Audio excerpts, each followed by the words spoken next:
Forget about those Yankees. I don't want to hear about the Chicago Bulls or the Dallas Cowboys because the hottest team, sports team in the world, could it be La Roja? Matt Futterman, you're going to explain this right here. First of all, I get to use high school Spanish, and my mother's a Spanish teacher. Thank you for that, this opportunity. You're welcome. Now, La Roja, soccer. Yes. Who, for those Americans who are going, what? I just committed blasphemy. Tell us about them. Well, there's this big tournament coming up starting tomorrow, the Euro 2012, which is the European Championship. No team has won 2 of these in a row. Wow. The Spanish won Euro 2008, then they won the World Cup in 2010. If they can manage to win this tournament, and they're the favorites, they're the top-ranked team in the world, that's a pretty stupendous achievement, and it would probably make them considered just about the best team of all time. Not just in this sport, but you could make an argument for them being the best team in any sport. In any sport. And in soccer in particular, people are watching them not just for this one achievement, but for the style of play they have in soccer. And there's sort of a debate in many camps as which style is better. Tell us about their style. Is very creative and sort of slow and beautiful and intricate. Well, the interesting thing about soccer, what sort of separates it from just about any sport, is it's not enough to just win. What the sort of real fans want to see is they want to see a team that wins beautifully and advances the game on a sort of aesthetic and intellectual level. And there's no doubt that Spain does that. I mean, Spain has sort of taken the best of the Dutch teams in the 1970s and some of the magic from the Brazilian teams as well, and they've combined it, and they move the ball in these intricate triangles and these quick touch passing. It becomes basically a game of keep away.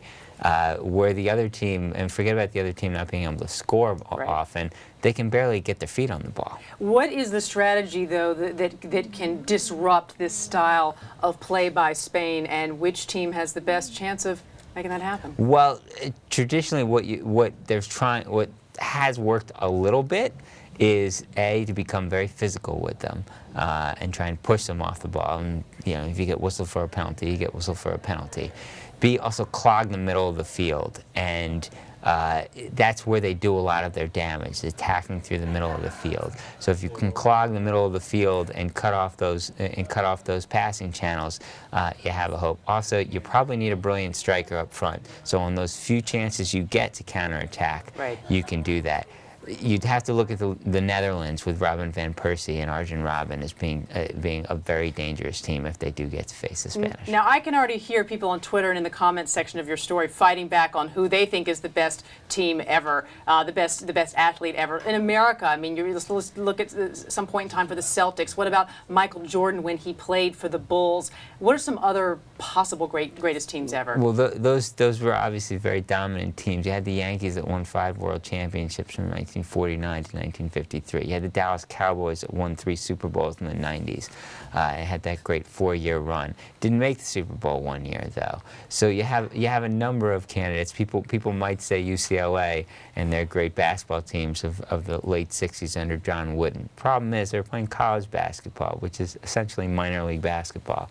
So I think you sort of have to eliminate them from the conversation. But you would then argue still, if La Roja pulls this off, that they would have done more than any of these other teams in the past. Well, if you think about soccer, which is far and away the most popular sport in the world, played by far more people than American football or baseball or some of these other sports. So if you think about the level of competition that's there, and you talk about winning in Europe, which is definitely at this point considered the most competitive region for soccer. So if you win 2 continental tournaments there, and the World Cup in what's basically a 4 to 5 year span, that makes you pretty. That's a pretty absurd achievement. Sound logic. All right, Matt Futterman, more from you in the Friday Journal.